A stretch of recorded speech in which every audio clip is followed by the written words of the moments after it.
Hello everyone, welcome to the lecture number 7 of power system stability.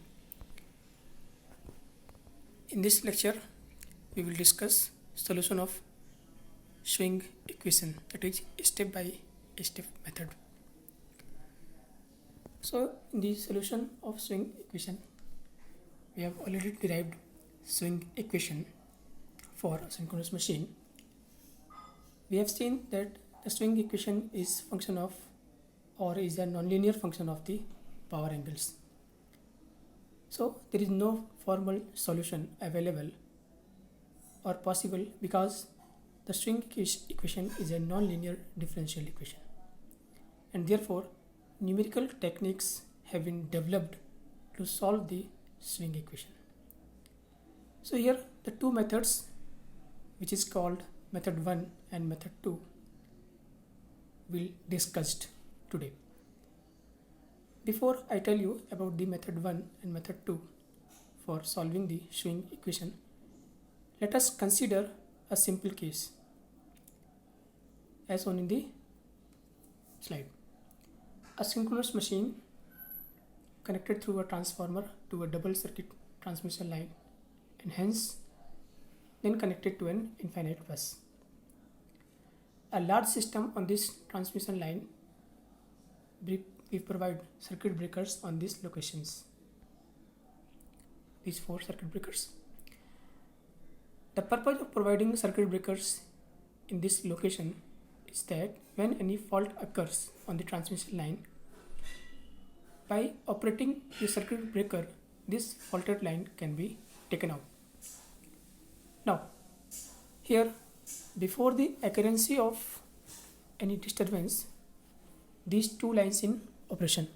Now, if I draw the power angle curve, I will denote this as PE on this axis and delta on this axis. For this case, the power angle curve will come out to be a sine curve as this. Now, in case the system is operating under steady state condition, I will represent the mechanical input line by a straight line, that is PM. Then this is our operating point A. Now, moment a disturbance occurs when where out of the two lines one line trip, then the post fault system will have only one line in operation and the new power angle curve will be different from the power angle curve before the occurrence of the fault. Okay, so let us represent new power angle curve. So this is the P1, that is equal to P max sine delta, and this is P2, which is R max sine delta. Here R is the fraction, and this R is the fraction, and the value of R, that is depend upon the transfer reactance of the total system. Okay.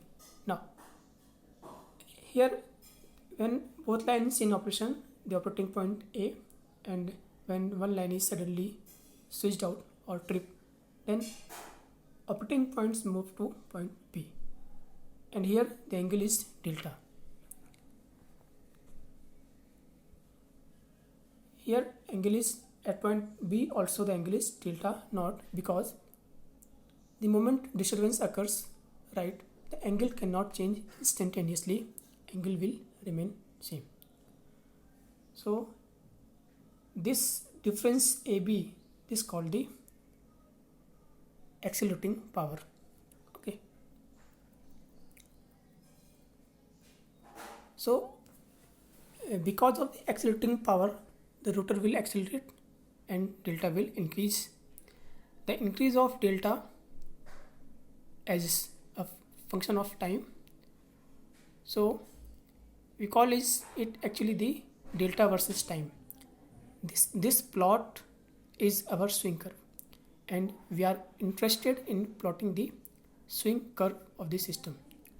So here our primary objective is to obtain the solution of the swing equation, and that solution is your swing curve. So what I do here, I plot the accelerating power PA as a function of time. Okay, so come to the next slide. We start at the time t equal to 0 here.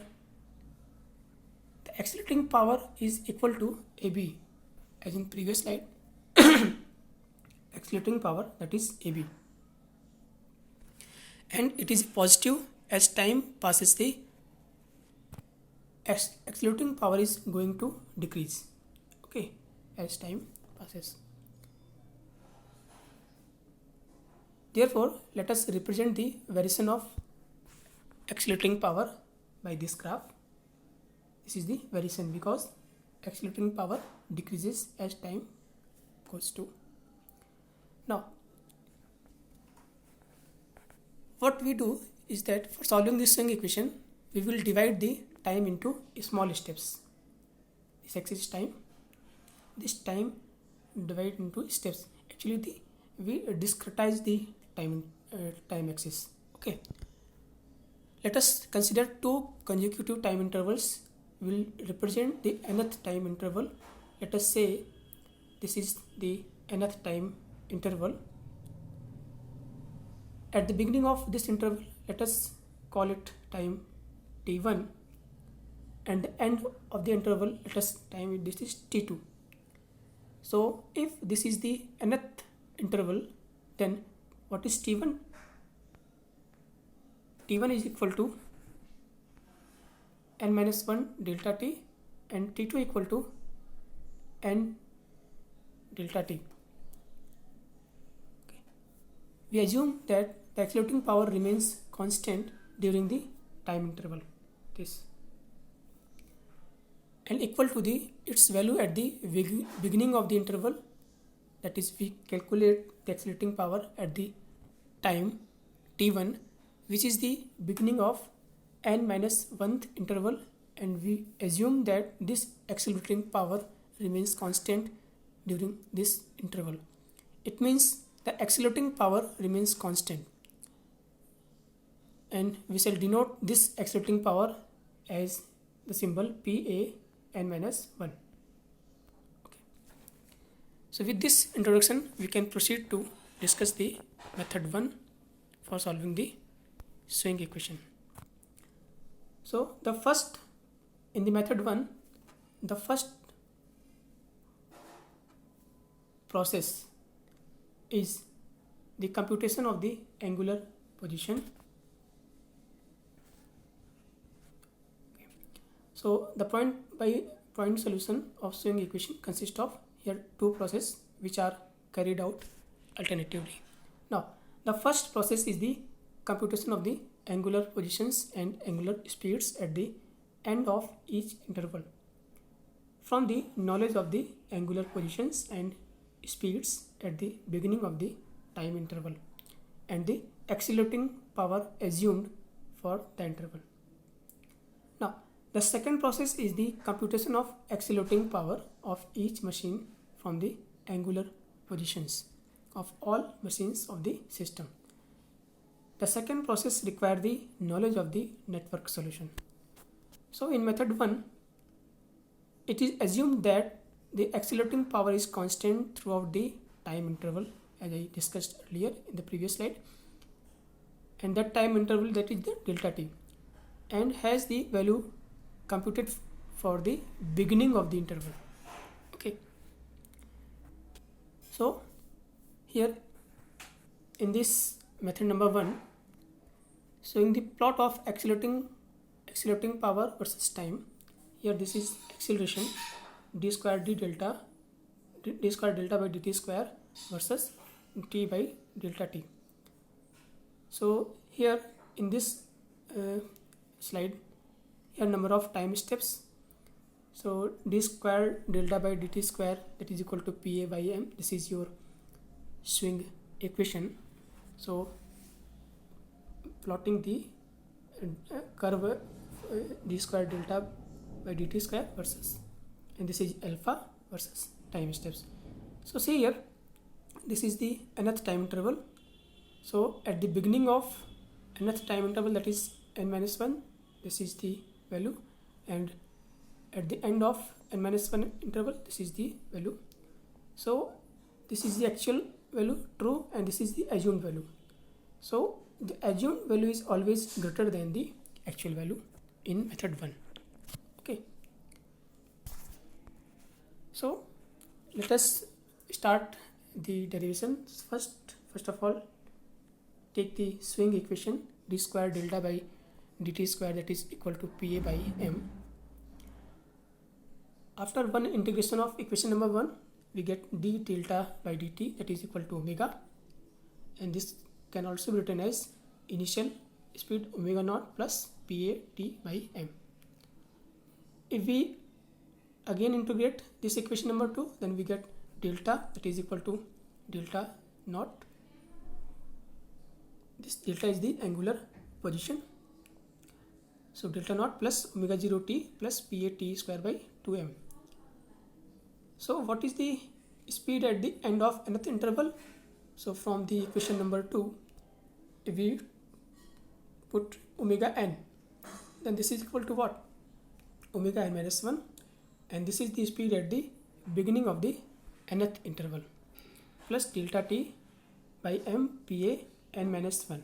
Okay, Pa n minus 1 is the accelerating power at the beginning of the nth interval. Okay. Similarly, from equation number 3, angular position delta n, this is equal to delta n minus 1 plus delta t omega n minus 1 plus delta t square by 2m and Pa n minus 1. So from equation number 4, this equation number 4 omega n minus 1, this can also be written as delta omega n. This is change. So this is equal to delta t by m Pa n minus 1. So from equation number 5, you can also write delta n. This is equal to delta n minus 1, and this is equal to delta t omega n minus 1 plus delta t square by 2m Pa n minus 1. So this delta n, this is the change in angular position during the nth time interval. Okay. So from equation number 5, in the previous slide, equation number 5, this equation, delta n, that is equal to delta n minus 1 plus delta t omega n minus 1 plus delta t square by 2m Pa n minus 1. Again we take this equation, and delta n, this is equal to delta n minus 1 plus delta t omega n minus 1 delta t square by 2m Pa n minus 1. This is nth interval. Okay. Now preceding time interval, if n, then n minus 1. If n minus 1, put n minus 2 in the above equation. So here n, so we put n minus 1. So n minus 1 interval, delta n minus 1. So this is equal to what? Delta n minus 2 plus delta t omega n minus 2 delta t square by 2m Pa n minus 2. Similarly, delta n minus 1, this equation minus this equation, then what we have? Delta n minus 1 minus delta n minus 2 plus delta t omega n minus 1 minus omega n minus 2 plus delta t square by 2m Pa n minus 1 minus Pa n minus 2. So after solving, we get the change angle deviation for nth interval. This is delta n is equal to delta n minus 1 plus delta t square by m Pa n minus 1 plus delta t square by 2m Pa n minus 1 minus Pa n minus 2. So finally, delta n, this is equal to delta n minus 1 plus delta t square by 2m Pa n minus 1 plus Pa n minus 2. This is equation number 11. So this delta n, this is the change in rotor angle position during nth interval. Okay, and this delta n minus 1, this is the change in rotor angle position during n minus 1th interval. And here Pa n minus 1, this is the assumed value of accelerating power at the beginning of the nth interval. and this Pn n minus 2, this is the assumed value of accelerating power at the beginning of n minus 1th interval. So this equation number 11 is the algorithm for obtaining the swing curve of a machine connected to infinite bus. Similar equation is derived if you have a multi-machine system. Okay, so finally after equation number 11 we get delta n, that is equal to delta n minus 1 plus delta n. Okay, so from these relations we can draw the swing curve. Then this is method 1. Now come to the method number 2. Here shown here, let us assume the nth interval, beginning of interval n minus 1 and the n. Here 3 graphs are shown, PA versus T by delta T, omega versus T by delta T and delta versus T by delta T. यहाँ पर एक चीज़ assume की गई है जो पहले नहीं थी. In this the acceleration that is constant from the centre middle of the, यहाँ पर जो एक्सीलरेशन है वो मिडिल से लिया गया है. इस प्रीसीडिंग इंटरवल पहले and next half this, half पहले से और हाफ बाद तक ये कांस्टेंट है acceleration. Okay, and if we take speed, this is n minus 1 to n, this time step. So the speed is, what is the step change in speed at the n minus 1, this. So from n minus 1 to n, the speed is your omega n minus half, and this is constant. Okay, so with this assumption in method number 2, what is delta omega n minus 2 change in speed during this time step omega n minus 2, this is your delta t alpha n minus 1 from the previous relationship, and this is equal to delta t p n minus 1 by m.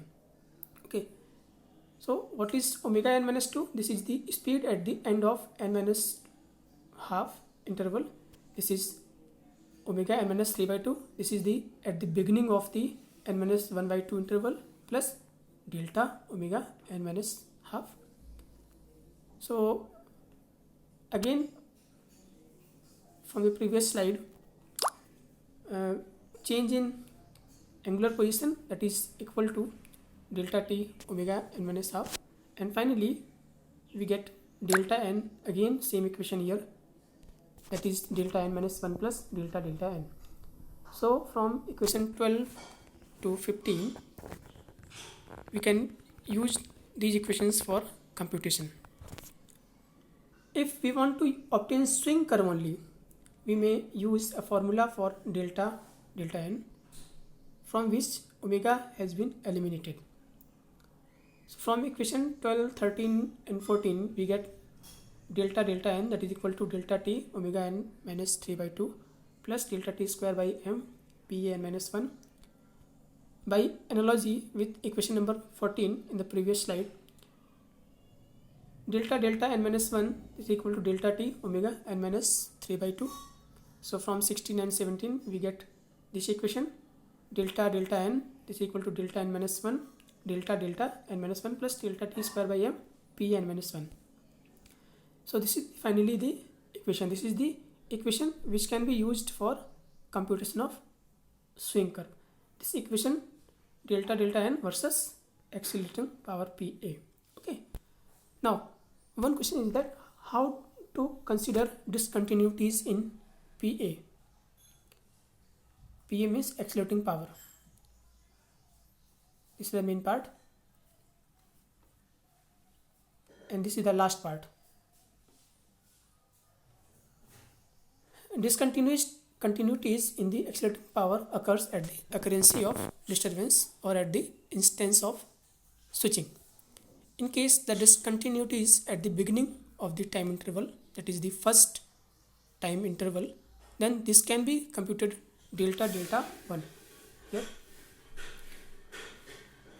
can be computed by using this expression that is equal to delta t square by m plus pa naught plus by 2. Here accelerating power pa naught plus, this is the accelerating power just after the disturbance, this is the average value. Okay, so what is the pa m-1? This is average value. This can also be written as pa m-1 minus plus pa m-1 plus, this is minus 1, and divide by just 2, and this is the just before the instance of disturbance, and this is the just after the instance. So this is the mth interval. Okay, so with this we conclude the computation of the swing curve using two different methods, method 1 and method 2. Okay, so thank you very much and wish you all good luck.